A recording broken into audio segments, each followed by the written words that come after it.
Brasil viveu os ciclos do pau-brasil, do açúcar e do ouro. No Império, começou o ciclo do café, também voltado à exportação e produzido por escravos. Um ano depois da abolição, chegou a República. O ciclo do café acabou em 1929, quando o mundo quebrou. O Brasil se recuperou e viveu décadas de crescimento. Até as duas crises do petróleo, que geraram a crise da dívida externa e o aumento da inflação. Na democracia, os problemas continuaram. Com o Plano Cruzado, a inflação foi controlada, o crescimento voltou, a população consumiu euforicamente. Mas logo veio a frustração. Com o fracasso, o Brasil caía numa nova crise. E a crise foi tão forte que em fevereiro de 87 foi preciso decretar uma moratória técnica. Nós não tínhamos simplesmente com o que pagar. O Brasil não tinha mais reservas para bancar os pagamentos, né, de importações e serviços, né? A consequência da moratória é que você estabelece um período em que você não tem regras. Regras sobre o quanto o credor espera receber, regras sobre o quanto o devedor se propõe ou pode pagar. Ele cria uma incerteza. E isso, para o funcionamento dos mercados, é a pior coisa que possa haver. A moratória foi um efeito extremamente deletério, porque atrasou o nosso desenvolvimento muitos anos. Longos anos de padecimento até que o país pudesse ser novamente aceito na comunidade internacional. Não tivemos entrada nenhuma de capital no Brasil. E não se podia fazer acordo naquela época com o FMI. O FMI era considerado o Beelzebub naquela época. E as dificuldades econômicas, que eram enormes, aumentaram sensivelmente. E era um momento de crise muito aguda e muito forte no Brasil. Era fundamentalmente uma crise financeira, a crise da dívida externa, e era uma crise de alta inflação inercial. Tão alta que se falava em inflação mensal, não anual. Foi esse tipo de quadro que eu recebi no colo em abril de 87. Embora o Cruzado tivesse fracassado, permaneceu a ideia de que a inflação poderia ser vencida com instrumentos semelhantes. O brasileiro apostava de novo, ele acreditava cada vez. Ele se apaixonou pela inflação baixa. O Brasil gerou uma obsessão de tentar fazer o cruzado certo. Bom, vamos ver o que deu errado no cruzado e vamos dessa vez fazer certo. Eu tratei de fazer um plano de controle da inflação, que ficou chamado como Plano Bresser. Você faz pela segunda vez, surpresa diminuiu, suspeita que não vai funcionar aumenta muito. Então, a segunda vez faz condições muito piores. O Plano Cruzado e o Plano Bresser. Os dois foram planos baseados na teoria da inflação inercial. Os dois tiveram uma tabela de conversão e os dois fracassaram. Há dois motivos principais pelos quais o Plano Bresser fracassou. Ficaram desequilíbrios de preços relativos importantes que depois teriam que ser corrigidos. Você congelava tudo hoje, mas alguns trabalhadores não tiveram correção monetária nos 3 meses anteriores. O telefone não teve correção, a energia elétrica não teve. Tem que corrigir. Quando você congelava tudo e depois corrigia alguns itens, a inflação voltava. A outra razão foi que eu não tinha apoio do presidente para fazer o ajuste fiscal. E era preciso um ajuste fiscal forte, mas o presidente não tinha condições de fazê-lo. Porque quando você tem um orçamento deficitário, ou você vai aumentar a taxa de juros no país, porque o Tesouro Nacional vai ter que se endividar mais, ou você vai gerar inflação, ou as duas coisas. As despesas estavam muito maiores que as receitas e tinha um déficit muito grande e isso também inviabilizava o controle da inflação. Em maio, Maílson da Nóbrega assumiu a Fazenda. João Batista de Abreu assumiu o planejamento. Começou uma história de que a gente ia fazer um congelamento. A sociedade brasileira, ela passou a não acreditar mais de que o governo fosse capaz, vamos dizer, de encaminhar uma solução duradoura para a estabilidade econômica. Era preciso conquistar a opinião pública para a ideia de que não iríamos congelar de novo. Não se podia fazer nada mirabolante, também porque as regras de tudo estavam sendo reescritas. Assembleia Nacional Constituinte, prometida por Tancredo Sarney durante a campanha, que se instala em fevereiro de 87. O grande progresso do Brasil, esse progresso institucional, começou na Constituição de 88. Assegura a uma institucionalidade democrática. A Constituinte foi uma bênção, mas a instabilidade, o país ficou quase 2 anos sem conhecer as regras básicas. Mas, depois de 18 meses de trabalho, finalmente a Constituição foi promulgada. A Constituinte encerra os trabalhos. Todos os partidos assinam a nova carta, menos o PT. A redemocratização está completa e o país pronto para o aprendizado da democracia plena.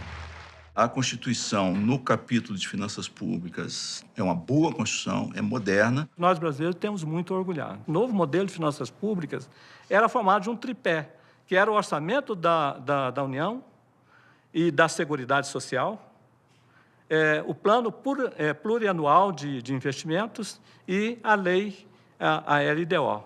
Um plano plurianual de investimentos. É um plano que o governante tem que fazer no primeiro ano do seu mandato, para validade para os 4 anos seguintes.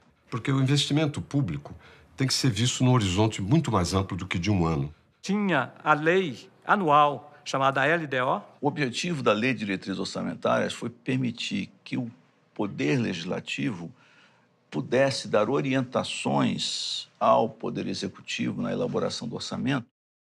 A Constituição de 1988 permitiu que os parlamentares pudessem emendar o orçamento, mas com algumas regras importantes. Não permite criar despesa sem receita. Se ele quer fazer uma emenda, ele tem que dizer de onde virá esse dinheiro. Mesmo com novas regras, a inflação não parava de se acelerar. Em vez de impor um novo plano econômico, o governo tentou firmar com a sociedade o Pacto Social. Naquele sonho, na época, de uma forma negociada, conseguir estruturar um programa de combate à inflação. Com a participação do setor privado, dos empresários, dos trabalhadores, não é uma coisa simples. O Pacto Social não funcionou. E a inflação continuou se acelerando. A série de congelamentos virou uma profecia que se autorrealizava. O processo inflacionário se tornou crônico. Não só se tornou crônico, como a cada choque ele se acelerava. Era o seguinte, você fazia um congelamento, todo mundo dizia, não vai funcionar. A população corria e comprava o mais rapidamente possível, gerava uma pressão de preço por excesso de demanda. Quando o congelamento finalmente não funcionava, todos os empresários em massa falaram, vai ter outro. Então eu vou subir meu preço o mais rápido possível, porque quando chegar o próximo eu já estou bem posicionado. Como a inflação acelerava, não dá para sustentar politicamente, tem que fazer um outro congelamento. No agosto de 88, a inflação bateu 20% ao mês. Chegamos à conclusão, olha, a gente precisa recorrer a um congelamento e quem sabe não vai dar certo. Sarney tenta de novo controlar a inflação. Ele congela preços e salários com o Plano Verão. Nós tiramos 3 zeros e criamos o Cruzado Novo. Nós não éramos ingênuos ao ponto de acreditar que o Plano Verão pudesse ser uma solução definitiva. O congelamento era como um remédio que se toma para controlar a febre. Mesmo que não resolva a doença, se precisa tomar, porque a febre descontrolada pode levar ao colapso do corpo. O Plano Verão também não funcionou. O presidente do IBGE, Charles Miller, me ligava para me informar o IPCA. Eu era o primeiro a saber. Eu sempre tinha aquela esperança que ele fosse me informar, ministro, IPCA esse mês desacelerou, mas ele sempre introduzia, ministro, tem uma péssima notícia para lhe dar. Aí eu tinha aquele impulso de desligar o telefone. Aí eu ligava para o Maílson. Aí eu fazia o papel do mensageiro das péssimas notícias. A inflação começou a dar pulo. Ela foi para 100, 200, 500, 800, passou de 1.000, 2.000. Em dezembro, passou de 50%. A hiperinflação no Brasil surge no primeiro governo democrático, na ausência de guerra, revolução, terremoto, furacão. Todos os outros casos de hiperinflação começam com alguma coisa desse tipo. Uma vez eu entrevistei uma mulher, ela falou para mim assim, dizem que o Brasil não teve guerra? Teve guerra sim. A guerra contra a inflação foi uma guerra que deixou vítimas. Nesse momento aí que a inflação chegou a 80%, era desespero puro, né? Os preços do mercado estavam subindo a cada dia, mas o seu salário só subia de 3 em 3 meses. Ao final dos 3 meses, estava com a língua para fora, porque o seu salário já não estava valendo nada. A inflação foi tão violenta que a prefeitura passou a pagar os seus funcionários quinzenalmente. Mas a maioria dos brasileiros precisava de outras estratégias para se proteger. A inflação inflacionou a vida das pessoas. Você tinha o tempo todo ficar pensando como é que eu posso fazer para me defender disso. Obviamente, o que o trabalhador fazia é gastar o mais rápido possível. Pegar o salário e ir correndo para o supermercado. Quer dizer, as compras eram feitas todas de uma vez só. A sociedade gastava, isso é até engraçado falar hoje, um tempo absurdo procurando preço, procurando coisa barata. Primeiro, onde é que estão as promoções? Então, eu levava as crianças e todas elas eram treinadas para fazer essas compras. Olha onde que estão remarcando, vai correndo e passa na frente do remarcador. Você pegar antes dele remarcar, porque a máquina chegava e podia aumentar em 30%, em 40% aquele preço. E você vai lá na fila do coisa que já estão chegando lá, já vai aumentar o preço da carne. O carrinho era assim, o que não era perecível você comprava em grande quantidade. As pessoas estocavam compulsivamente. E freezer era ótimo, porque você colocava as carnes ali, né, e segurava o mês inteiro, né? Tinha medo de que fosse faltar algum produto. Quando começou a sumir, começou aquele desespero da acumulação e aí mais rapidamente chegou o desabastecimento. Carne sumiu completamente, óleo de soja foi racionado, açúcar foi racionado, teve momentos que feijão era racionado. Surgia a informação de que ia subir a gasolina, e aí todo mundo saía correndo de onde tivesse, largava a mesa de trabalho, largava o que estava fazendo, largava filho com alguém, com o vizinho, e saía correndo com o carro para o posto de gasolina, porque você ia ganhar ter um ganho de 30%, pelo menos naquele tanque, né? Você vivia uma ilusão monetária, você não sabia o valor das coisas. Você olhava para uma coisa e você não sabia se ela era caríssima ou se você estava fazendo o melhor negócio da sua vida. Se você comprou a 10, amanhã ia estar a 20. E podia ser um bom negócio ser 20, porque no próximo mercado podia ser 25. Aconteceu várias vezes comigo. Com a idade, eu fiquei míope. Eu olhava o produto lá longe e achava... Estava na dúvida, é 10 ou 100? Eu completa falta de noção dos preços, porque eles variavam por hora. 6 meses já era uma incerteza absoluta, quer dizer, não dá nem para planejar nada. E, por não existir uma capacidade de planejamento, também tudo era feito muito com um horizonte muito de curto prazo. Era um ambiente muito hostil, digamos assim, para investimento, para planejamento, para tudo mais. O financiamento era muito difícil, não havia possibilidade de você alongar o crédito. As pessoas investiam em cadernetes de poupança, moeda estrangeira e títulos do governo, porque davam liquidez diária com correção monetária. Nós chegamos a ter, eu lembro disso, taxa de juros de 1% ao dia. Era o chamado overnight. Os pobres não tinham acesso a contas de overnight na época, protegidas da inflação. Tinha 40% da população, no máximo, com dinheiro no banco. E eu, que não tinha conta no banco, que recebia o salário, estava perdido, porque a inflação comia o salário, aumentava, portanto, mantinha e ampliava o número de pobres no Brasil. Existe uma ligação direta, mais inflação leva a maior desigualdade. Então, combater a inflação é prioridade com a distribuição de renda e tornar a sociedade mais justa. O pior número foi 89, foi o ápice da desigualdade brasileira. Foi o período onde a inflação atingiu o patamar mais alto, e talvez não por coincidência. A gente era mais ou menos concorrente direto da África do Sul na época do apartheid. Os 10% mais ricos detinham 50% da renda, quase exatamente, os 50% mais pobres, 10% da renda. Isso, evidentemente, criava um enorme empecilho ao desenvolvimento econômico. Com o Plano Verão, a nossa expectativa era de que trouxéssemos a inflação para a região de 1% a 2% ao mês. Não deu certo porque as condições não eram propícias. Não havia como complementar a oferta doméstica com produtos importados. Também não havia financiamento. O Brasil ainda estava em moratória. O Plano Verão padecia, da mesma maneira que os outros planos, de um ajuste fiscal, mas é um governo que não tinha absolutamente nenhuma base política no Congresso Nacional. E começaram também a faltar condições políticas de uma ação mais forte do Ministério da Fazenda em termos de inflação. Eu e João Batista não sabíamos mais o que fazer. Nós nos sentíamos como dois comandantes de um navio, já todo aboroado, sem nenhuma orientação, sem nenhuma eletrônica de bordo, digamos assim, todavia precisando chegar em algum porto, qualquer que fosse ele. Um porto seguro significava concluir o mandato do presidente Sarney, assegurar que as eleições ocorressem da forma mais pacífica possível e que, apesar da inflação, de alguma desorganização, entregássemos o país ao novo governo. É uma expectativa que um novo presidente pudesse mudar as coisas. O novo presidente, aí sim, com força política, com bases políticas sólidas, pudesse, então, propor um programa efetivo de estabilização econômica. O eterno Ulisses, um histórico Brizola e o persistente Maluf estão entre os candidatos. Fernando Henrique apoia o tucano Mário Covas.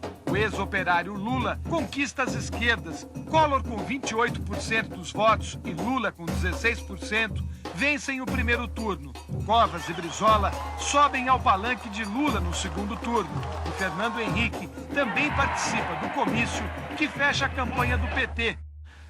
O doutor Ulisses Guimarães, o Mário Covas, o Lula, o Brizola, todos os líderes que tinham lutado fortemente pela democracia do Brasil, todos foram derrotados por uma pessoa vinda, né, do Nordeste que ninguém conhecia, uma revista. E o Brasil, então, elege em eleições livres e limpas, democráticas, o primeiro presidente eleito diretamente depois da ditadura, Fernando Collor de Mello. Fernando Collor de Mello assumiu a presidência da República em 1990, prometendo modernizar o país, desestatizar a economia, extinguir as mordomias e abrir o mercado para os produtos estrangeiros eram algumas das propostas.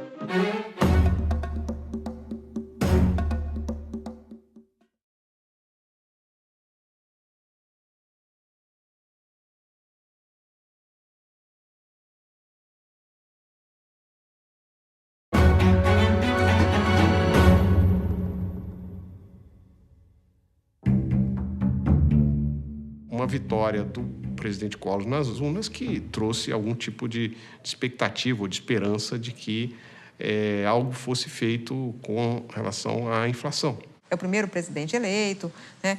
Mesmo quem não votou nele achava que podia ser um novo momento. Quando saímos do governo em março de 1990, a inflação chegou a 84% ao mês. E o Collor dizendo, né, que tinha uma bala de prata, né, para ser disparada contra a inflação. Então, a bala de prata foi o plano Collor. No primeiro dia de governo, Collor anunciou um novo pacote econômico. As medidas, costuradas pela ministra da Economia, Zélia Cardoso de Mello, deixaram o país perplexo. Quem tinha poupança, aplicações ou até cruzados na conta corrente, teve o dinheiro confiscado. O plano Collor, então, ele vem dessa uma tentativa de resolver a inflação através de um choque diferente dos anteriores. Se acreditou que se a moeda em circulação fosse reduzida substancial e repentinamente, a inflação acabaria. O plano Collor foi um desastre. Era difícil que pudesse ser pior. O plano Collor é uma coisa, de um lado, uma doideira, né, brasileira. O que aconteceu no plano Collor é de que ele não tinha plano coisa nenhuma. O tiro saiu pela culatra. Em matéria de violência econômica, a experiência do plano Collor foi como alguns dos planos de reforma monetária feitos depois da Segunda Guerra na Europa. Parecia uma guerra entre o governo e a sociedade. Ele não foi só violento. Ele desorganizou a vida monetária nacional. As pessoas os bancos não sabiam o que fazer, as regras não chegavam, mudavam todo dia a portaria. Estava cheio de erros, as tabelas, os números. Era uma confusão. Ao mesmo tempo, o plano trouxe também a extinção de vários órgãos estatais. Houve a abertura comercial, houve a abertura financeira. Abertura da economia, um início de um programa de privatização. Teve um ajuste fiscal monumental. E teve um ajuste monetário também extraordinário, né? E também uma abertura muito rápida e forte da economia. Havia uma lista com mais de 3.000 produtos cuja importação era proibida. O controle principal era de produtos supérfluos, carros caros e outras coisas desse tipo. Entregamos o governo ao presidente Collor com apenas 500 itens que eram proibidos de serem importados. E de uma hora para outra, as lojas começaram a se encher de máquina fotográfica, computador, geladeira, produto importado, eletrônico, som. O Plano Collor derrubou a inflação, mas o preço foi alto. O PIB caiu mais de 4%. O plano impôs à economia brasileira um choque muito forte, né, que provocou uma queda expressiva da atividade econômica. A empresa tinha 3 alternativas. Ou ela entrava num processo violento de reestruturação e saía eficiente do outro lado, ou ela dizia, não dou conta e quebra, ou a terceira, que salva a empresa e morre o dono, ou seja, venda. O número de empresas que faliu foi enorme. A indústria, em grande parte, parou. Por quê? Porque ela agora estava exposta à competição internacional, ela precisaria ganhar eficiência. Esse era o Brasil acostumado a não preocupar com custo, a não preocupar com eficiência, né, a ir atrás do governo para fixar preço. Foi o início do amadurecimento da economia brasileira, incluindo o governo, incluindo o setor privado, incluindo trabalhadores. A ordem do dia passa a ser, vamos fazer as reformas, vamos fazer as reformas. Que reformas eram essas? Era uma privatização. As primeiras privatizações de grandes empresas estatais começaram a acontecer no governo dele. E depois eles foram se tornando uma rotina. A desestatização começou a ficar moda. É ali que se traz a semente de que o Estado herdado dos militares